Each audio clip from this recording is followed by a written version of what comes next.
Le gouvernement aurait-il entrepris la porte du gaz de schiste par la voix du président de la République, déclarant au cours de sa conférence de presse qu'il laissait la recherche et les entreprises travailler sur le sujet et qu'il prendra ses responsabilités le moment venu, signe technique à Paris.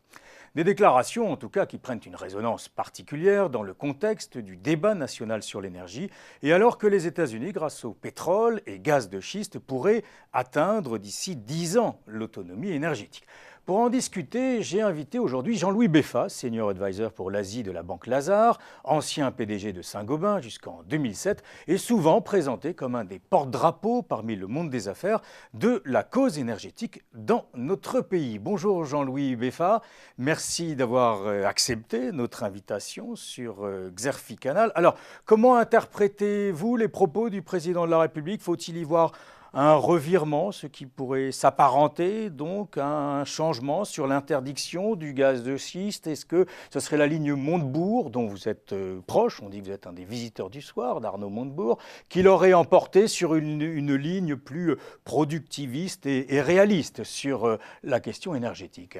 Je crois que, comme vous le dites, ces déclarations du président de la République, c'est essentiellement du réalisme. Oui. Face à des choses qui n'ont pas été bien expliquées, je crois, aux Français. C'est-à-dire que, oui, c'est vrai qu'aujourd'hui, par le biais de la fracturation hydraulique, il n'y a sans doute pas assez de garanties vis-à-vis de l'environnement. Premièrement, ce n'est peut-être pas une situation impossible à changer. Et deuxièmement, compte tenu des avancées qu'on peut voir se faire aux États-Unis.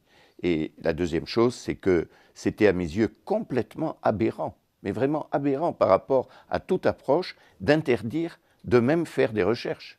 C'est de l'obscurantisme total. On revient à un monde avant Galilée. Il est impossible de penser ou de pouvoir oser dire que la Terre est peut-être ronde. Les écologistes nous demandent de dire qu'elle est plate et de ne même pas réfléchir.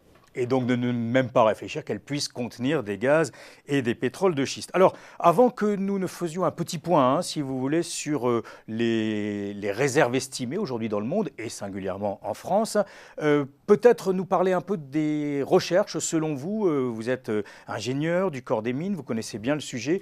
Où est-ce qu'on en est? Donc, vous avez parlé de la fracturation hydraulique qui serait effectivement assez dangereuse et qui poserait de gros problèmes, notamment en termes d'évacuation des eaux, par exemple. Vous pensez qu'on peut avoir assez rapidement des solutions propres qui puissent être satisfaisantes d'un point de vue environnemental?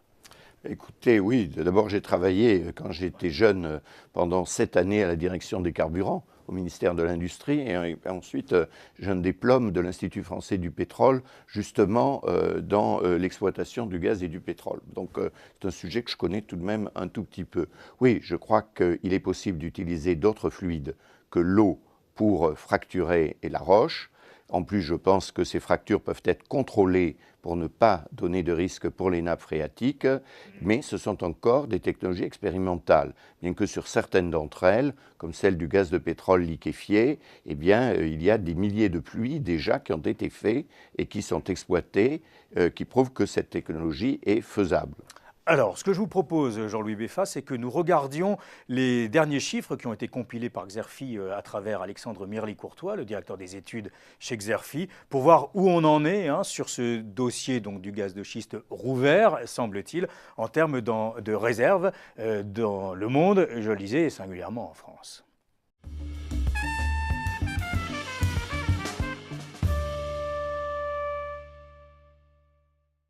Le président de la République a refermé le dossier du gaz de schiste en France. Du moins, jusqu'à l'apparition de nouvelles techniques d'exploitation, puisqu'il a redit son opposition à la fracturation hydraulique. Pourtant, la France serait très richement pourvue. En effet, selon l'IEA, la planète disposerait de 197 milliers de milliards de mètres cubes de réserves récupérables. Avec 18% de ces réserves, la Chine serait le pays le plus richement doté, devant les États-Unis avec 12%. La France, elle, serait à la tête de 2,6% des réserves mondiales, soit un peu plus de 5 000 milliards de mètres cubes. Mais attention, il s'agit d'une estimation. Car si nous avons effectivement des roches-mères, des schistes, personne ne peut dire exactement quelle quantité de gaz se trouve à l'intérieur de ces roches en l'absence de forage. En Pologne, par exemple, l'IEA avait évalué les réserves à 5 300 milliards de mètres cubes. C'est plus que la France. Sauf que depuis, l'Institut national de géologie de Varsovie et l'US Geological Survey ont ramené les 5300 milliards de mètres cubes à une fourchette comprise entre 346 à 768 milliards de mètres cubes. C'est au mieux 7 fois moins. Malheureusement pour nous, personne ne va vérifier les chiffres de l'IEA dans nos sous-sols. Et à force de se concentrer sur les menaces, on en oublie les opportunités. Et la question se pose, la France empêtrée dans une crise profonde peut-elle passer à côté de cette nouvelle source d'énergie? Passons-nous à côté d'un trésor qui permet aujourd'hui aux États-Unis de retrouver un nouvel élan industriel alors que notre industrie, elle, décline toujours?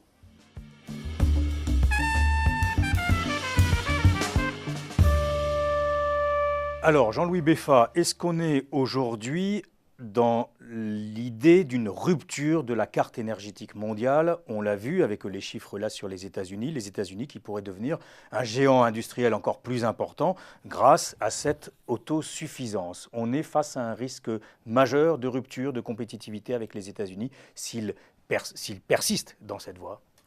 Écoutez, d'abord, il est maintenant clair que les gaz de schiste et peut-être demain matin l'huile de schiste, le pétrole de schiste, va révolutionner la situation américaine. C'est d'ailleurs peut-être la seule zone dans laquelle le commerce extérieur américain a véritablement changé de direction. Est-ce que ça va changer la position même mondiale des États-Unis? Je ne le crois pas, parce que ça va changer les industries exportatrices pour le commerce extérieur américain qui utilisent l'énergie. Donc c'est vrai que c'est en train de changer le monde de la chimie de base. C'est vrai que ça va créer une nouvelle industrie du gaz liquéfié qui va permettre aux États-Unis d'exporter une part de ce gaz de schiste, essentiellement d'ailleurs vers l'Asie, où les prix du gaz sont aujourd'hui de loin les plus élevés, encore plus élevés qu'en Europe. Mais je ne crois pas pour l'instant que ça va changer, par exemple, le solde du commerce extérieur américain. Ça va être une contribution, mais le déficit de la balance commerciale américaine est tel que même à mes yeux, le gaz de schiste ne va pas changer la situation. Mais vous ne pensez pas que ce serait quand même un avantage comparatif important? L'industrie de la plasturgie française, dans un communiqué récemment, a indiqué toute son inquiétude face à ce qui était donc l'abandon par rapport au gaz de schiste, rappelant l'avantage comparatif considérable que prendraient les plasturgiens américains dans l'industrie automobile si jamais donc eux persistaient sur cette voie. Et nous sommes d'accord pour dire qu'a priori ils s'y dirigent. Alors, nous parlions des États-Unis, ouais. Maintenant parlons de la France.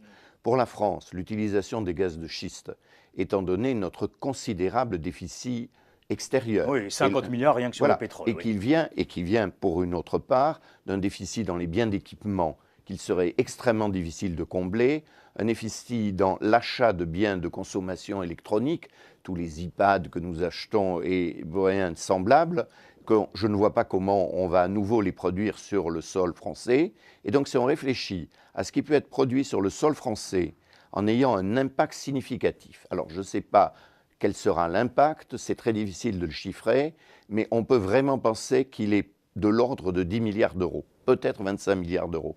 Il n'y a pas de secteur dans lequel la France peut, avec un délai raisonnable, arriver à ainsi combler une partie de son déficit. Donc c'est un enjeu national extrêmement important, y compris pour certaines industries, comme vous le dites. Alors, allons encore plus loin. Est-ce que ça pourrait participer au rebond économique, en quelque sorte, de la France, le gaz de schiste? Et ce n'est pas étonnant que ça faisait partie, effectivement, noir sur blanc, dans le rapport gallois sur la compétitivité. Bien évidemment, mais voyons aussi les délais.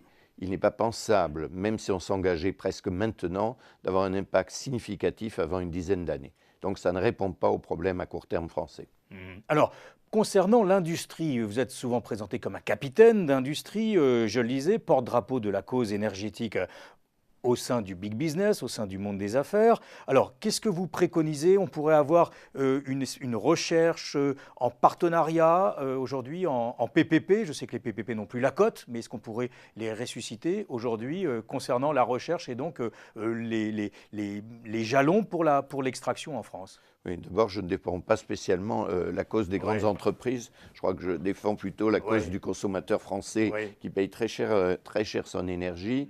Je ne pense pas que cette voie du PPP est véritablement le problème. Je pense que c'est faisable ou pas faisable. Mais prenons nos grands groupes gaziers ou pétroliers, c'est-à-dire GDF, Suez et Total, ils auraient parfaitement l'argent par rapport à ce que sont les dépenses d'investissement pour investir ce qu'il serait nécessaire d'investir en France. Donc le vrai problème, c'est au fond, d'abord, et sans doute dès à présent, de faire des puits pour faire un inventaire. après avoir accepté, je crois, la poursuite des recherches pour des technologies autres, sans même exploiter, je pense que la nouvelle étape qui devrait être décidée, c'est de faire des forages qui n'auraient que pour seul but d'évaluer le potentiel français. Ça permettrait d'ailleurs de savoir ce qu'il est, et quand on attribuerait à des sociétés d'éventuelles concessions pour exploiter, je pense qu'au moins on saurait ce qu'on leur vend. Alors, allons plus loin. Supposons que nous nous lancions dans la production en France. On estime qu'il y aurait une très belle carte à jouer pour les entreprises françaises. Il y a Vallourec, hein, on le sait, dans les tubes. Il y a aussi Saint-Gobain, que vous avez dirigé pendant près de 20 ans. Quel pourrait être l'avantage pour Saint-Gobain, pour une multinationale comme Saint-Gobain, si on se lançait dans le gaz de schiste aujourd'hui en France et plus largement en Europe, par exemple? Eh bien, en effet, parce qu'au fond, il y a deux pays qui ont véritablement du gaz de schiste en Europe. La Pologne et la France. Avec des gisements qui apparemment sont assez profonds, donc seront coûteux, et la France, c'est ce que disait Alexandre où les gisements sont beaucoup plus proches du sol et qui ont une étendue considérable en France. Puisque, en gros, les gisements potentiels, en dehors même du bassin parisien, dans le Midi, vont de Valence jusqu'à Toulouse. Alors, pour Saint-Gobain? Alors, pour Saint-Gobain, plus directement, vous l'avez dit, il y a Vallourec, qui est un spécialiste des tubes. Il fait d'ailleurs une usine aux États-Unis uniquement dans ce but-là. Il faut le rappeler également, Veolia, qui est aux États-Unis un des spécialistes technologiques du recyclage et du traitement de l'eau dans les opérations justement de fracturation hydraulique. Enfin, Saint-Gobain, lui, est un spécialiste dans son secteur de céramique industrielle, de ce qu'on appelle les billes de soutènement ou les billes de fracturation, c'est-à-dire les petits grains extrêmement durs qui permettent, une fois qu'on a, je dirais, poussé un fluide, de laisser la roche toujours ouverte. C'est quel chiffre d'affaires potentiel pour Saint-Gobain, par exemple? On peut l'estimer, ça peut rajouter quoi, quelques centaines de millions d'euros? À mon avis, une nouvelle usine, à ce moment-là, à vocation européenne, et ce serait sans doute des chiffres d'affaires entre 30 et 50 millions d'euros. Est-ce que vous êtes inquiet qu'on rate le coche ou que du moins nos champions nationaux aillent à l'étranger? Total, vous le disiez, a de très très gros projets aux États-Unis, a racheté plusieurs gisements en coparticipation. GDF, je crois aussi, GDF Suez se lance dans la liquéfaction aux États-Unis, investit plusieurs centaines de millions outre-Atlantique sur les schistes et sur les pétroles et les gaz. Est-ce que vous croyez qu'on va rater, c'est ce que je disais, le coche en France avec nos champions nationaux?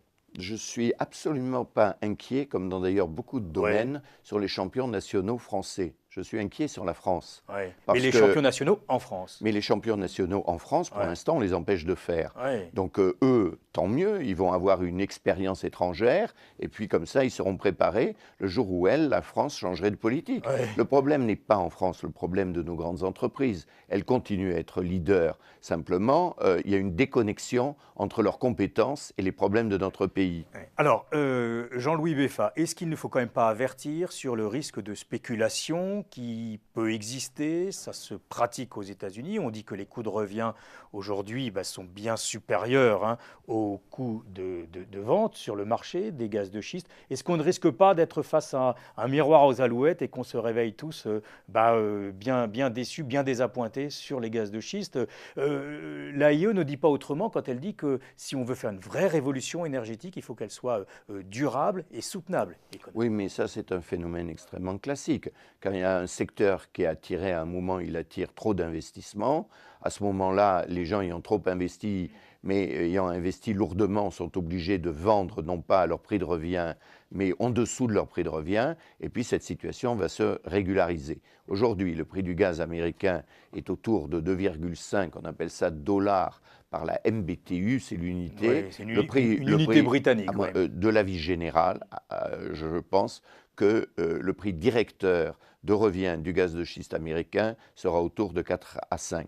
Et par conséquent, ça, c'est durable. Donc vous ne croyez pas à une spéculation qui pourrait éclater en quelque sorte? C'est ce que soutient un économiste assez connu aux États-Unis qui avait écrit sur la bulle verte. C'est Robert Bell, qui est donc professeur à l'Université de New York. Pour lui, on serait véritablement en spéculation. Il y aurait danger aux États-Unis vu la frénésie des projets actuellement. Non, mais je voudrais bien savoir quel danger. Il est évident qu'il y a danger pour ceux qui ont investi en pensant qu'ils allaient avoir bien sûr un prix de revient de 4 qu'ils allaient vendre à 5, et aujourd'hui qu'ils vendent à 2,5. Ça, ceux-là, ils sont en danger. Mais il n'y a pas de danger pour les États-Unis au total, car les États-Unis vont produire du gaz de schiste avec un prix de revient qui va être un prix extraordinaire mondial, qui révolutionne complètement ce qu'étaient les prix antérieurs du gaz sur la planète.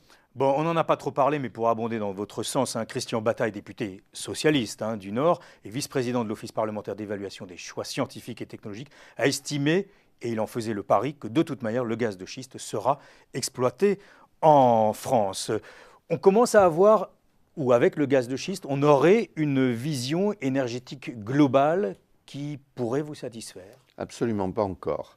Je pense que les décisions prises par le président sur le nucléaire sont des décisions qui vont dans le bon sens, c'est-à-dire au fond, pour l'instant, de fermer Fessenheim et de garder, en tout cas en fonctionnement pour le moment, les autres centrales. Et donc c'est une très bonne décision. Alors qu'est-ce qui ne va pas? Alors ce qui ne va pas, c'est le problème des énergies renouvelables.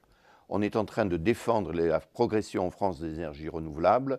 Dans le domaine de l'éolien, nous sommes extraordinairement faibles, puisque nos entreprises dans l'éolien, je dirais offshore, elles sont en train de mettre en place un dispositif industriel qui ne l'est pas encore. Et dans le domaine du photovoltaïque, Français, Allemands et tous les Européens sont aujourd'hui complètement dépassés par ce qui se passe en Chine. Et par conséquent, il faudrait dire à tous ceux qui demandent notamment la promotion du solaire, qu'en même temps qu'on promouvoir le solaire, on va creuser le déficit français de façon massive. C'est ce que font les Allemands. Mais les Allemands, ils ont leurs exportations pour pouvoir se le payer. Alors, la France, elle, ne pourrait pas. Ouais. Ce que je vous propose, c'est qu'on fasse à nouveau un petit point là, avec Alexandre Mirly-Courtois, qui a planché sur effectivement cette transition énergétique dont on parle beaucoup aujourd'hui, qui est au cœur des réflexions sur effectivement les conséquences pour la France. Jean-Louis Beffa.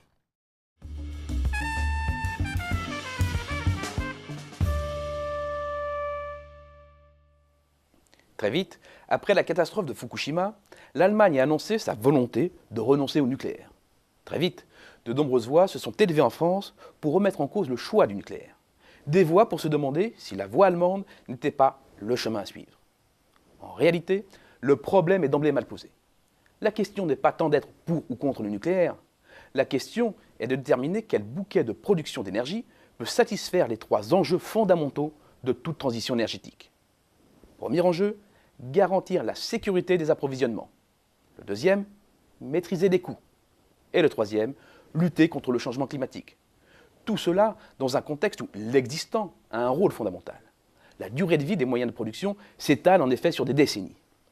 Et avant de déterminer les choix qui s'offrent à nous, il faut faire l'état des lieux. D'après le SOES, les énergies fossiles, pétrole, gaz, charbon, couvrent 70% des besoins d'énergie finale. Le nucléaire environ 18% et les énergies renouvelables les 12% restants.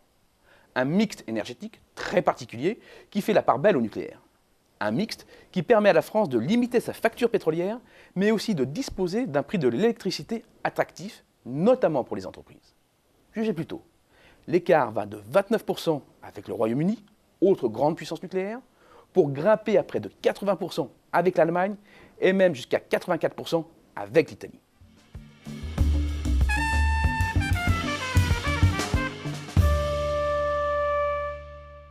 Bon, on sait de toute manière que le prix de l'électricité, c'est ce qu'on estime, devrait augmenter de quelques 50% en France au cours de cette transition. Est-ce que vous pensez que cette transition énergétique va donc générer de la croissance et des emplois à partir des fondamentaux qu'on est en train de dessiner aujourd'hui, Jean-Louis Beffa? Je voudrais revenir, si vous me permettez, sur le coût de l'électricité en France. Nous avons le prix de revient le plus bas, par exemple, et c'est un avantage comparatif. Par rapport aux Allemands, en ce qui concerne notre production d'électricité à cause du nucléaire. Qu'en faisons-nous en politique de prix?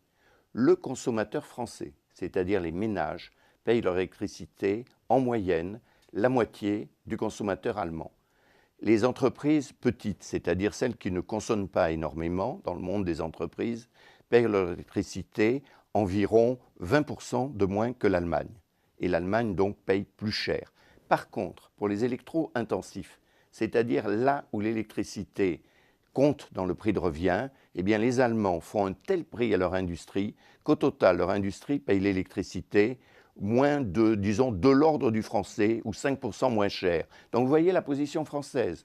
On utilise notre avantage de prix de revient pour avantager les ménages français, le consommateur français qui n'est pas concerné par la compétition internationale, et on n'utilise pas notre avantage pour la compétition internationale. Mais là, Jean-Louis Beffa, sont des faits. Oui, Jean-Louis Beffa, on retrouve un travers français, entre guillemets, depuis de très nombreuses années en la matière, et que vous dénoncez d'ailleurs dans votre livre, hein, La France doit choisir. Le titre est explicite. Vous plaidez pour une stratégie industrielle cohérente, menée par l'État, qui permettrait de résorber le déficit commercial, vous estimez. Bref, un peu une voie à l'allemande, hein, technico-industrielle, puis commerciale aussi, pour vendre nos produits. Est-ce qu'avec la transition énergétique, avec le gaz de schiste, on a là une opportunité pour remettre la France sur ses rails, les rails qui sont décrits dans votre livre? Dans le gaz de schiste, oui. Dans le nucléaire, oui.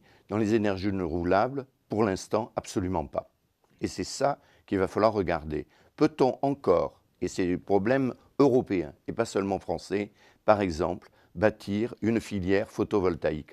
On en est exactement au moment où on essayait de faire EADS face à Boeing. Tout est à reconstruire. Et le vrai défi, ce n'est pas de le faire simplement d'un point de vue français, c'est d'unir les plus grandes entreprises européennes dans un grand projet européen d'une grande entreprise, parce qu'il va falloir avoir beaucoup de taille pour être face aux Chinois et le cas échéant aux Américains. Mais aujourd'hui, ce sont les Chinois qui sont en cause pour essayer d'avoir une industrie, par exemple, du photovoltaïque. Aujourd'hui, tout le monde est dépassé. Siemens, qui est une très grande entreprise dont je suis administrateur, vient d'annoncer qu'il sort complètement du solaire. Voilà la situation. Alors, on va revenir, pour conclure, aux visiteurs du soir, Jean-Louis Beffa, que vous êtes auprès d'Arnaud Montebourg. Pensez-vous que ce soit cette ligne qu'il est donc emportée, en quelque sorte, qu'on revienne à un certain réalisme, ou que, de nouveau, nos démons français pourraient frapper à, notamment dans le cadre du débat énergétique? Et c'est vrai que sur les gaz de schiste, l'opinion est inquiète. Écoutez, ce n'est pas à moi de répondre, c'est au président de la République. Oui. Ce genre d'arbitrage revient au président Hollande. Je trouve qu'en ce moment, la ligne de M. Montebourg est de plus en plus entendue au sein du gouvernement. Je trouve que cette ligne qui est volontariste, et c'est vrai, et il faut que cette ligne volontariste, je dirais, se conjugue avec du réalisme également, et c'est ce à quoi je m'efforce de contribuer, et je crois que par contre c'est la ligne gagnante. Ce n'est pas la ligne du repli, ce n'est pas la ligne, je dirais, de continuer à arbitrer contre le producteur et seulement pour la face consommateur du français. Et vous ne pensez pas, dernier mot, que ça peut être un donnant-donnant? Arnaud Montebourg n'a peut-être pas obtenu tout ce qu'il voulait sur le rapport gallois, pas forcément au profit de l'industrie, pas forcément au profit de l'investissement productif, et qu'en quelque sorte, le gouvernement, le président aurait tranché là plus en sa faveur sur les gaz de schiste. Disons que je ne pense pas que c'est des questions de donnant-donnant. Ouais. Je crois que le président, par rapport à un crédit d'impôt basé sur l'investissement, comme disait M. Montebourg, ce que je soutiens, et l'a fait sur l'emploi, ce qui est une autre vision. Il va falloir maintenant compléter ça. On est en train de voir que le crédit d'impôt va profiter essentiellement à la grande distribution, etc., et en rien combler ce qu'on appelle le déficit de compétitivité, qui est un problème industriel. Il va falloir maintenant prendre des mesures complémentaires. Mais le crédit d'impôt pour les entreprises qui donne de l'oxygène à nos entreprises, pris par le gouvernement, est une bonne mesure. Il faut maintenant la compléter. Merci Jean-Louis Beffa d'avoir été l'invité de Xerfi Canal. Donc le gaz de schiste et puis la transition énergétique. Merci. Merci.